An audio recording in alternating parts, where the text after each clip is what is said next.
সাহরির সময়, ভোর রাতের সময়টা হলো দোয়া কবুলের সবচেয়ে মোক্ষম সময়। 24 ঘন্টার ভিতরে দোয়া কবুলের সবচেয়ে আদর্শ সময়, যে সময়ের দোয়া কবুলের সম্ভাবনা সবচেয়ে বেশি, সেটা হলো ভোর রাতের সময়টা। আল্লাহ সুবহানাহু ওয়া তাআলা ডেকে ডেকে বান্দার ক্ষমা ঘোষণা করেন, বিপদ আপদ দূর করেন, অসুখ বিসুখ দূর করেন। এই সময়টা হলো রাতের শেষ প্রহর, ফজরের আগের সময়টা, তাহাজ্জুদের সময়টা।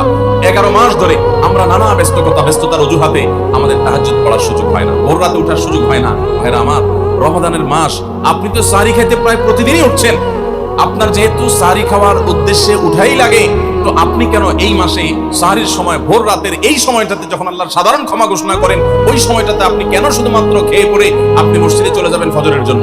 অবশ্যই আপনি সাহরি খেতে উঠলে 2-5 মিনিট সময় বের করে বিশেষভাবে আল্লাহর কাছে দোয়ায় মনোনিবেশ করবেন।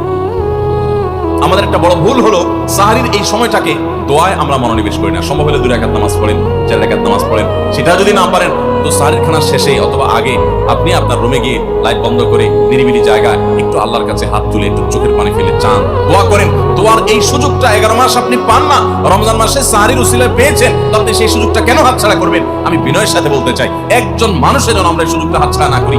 আমি পারতপক্ষে কোনোদিন এই সুযোগটা হাতছাড়া করি না ভাইরা।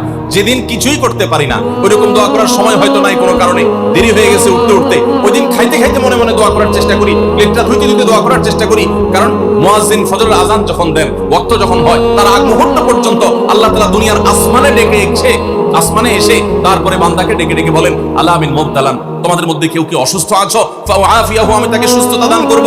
আল্লাহ মিন মুস্তাগফিরিন ফাগফির লাহ, তোমাদের মধ্যে কেউ কি আছো ক্ষমা প্রার্থনাকারী, আমি তাকে ক্ষমা করে দিব।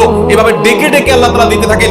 টোটাল 24 ঘন্টার মধ্যে যেই সময়টার দোয়া ফেরত দেওয়া হয় না, যেই সময়টার দোয়া মিস হওয়ার সম্ভাবনা খুবই কম, আপনার দোয়ার বেসিক শর্তগুলো ঠিক থাকলে এই দোয়া কবুল হওয়ার সম্ভাবনা জোরালো, সেই সময়টা হলো ভোর রাতের সময়টা। রমজান মাসে এই সময়টাতে দোয়ার যে সুযোগ তৈরি হয়, দোয়ার যে বিশাল সুযোগ আপনি পান, এই সুযোগটা হাতছাড়া করে আপনি শুধুমাত্র খেয়ে দিয়ে এই সময়টাকে পার করে দেন, এটা কখনো বুদ্ধিমানের কাজ হতে পারে না। এই জন্য রমজান মাসের ভুলগুলোর মধ্যে থেকে একটা হলো যে সাহরির সময়টাতে, ভোর রাতের সময়টাতে, দোয়া কবুলের গুরুত্বপূর্ণ সময়টাতে আমরা দোয়া তো করিই না।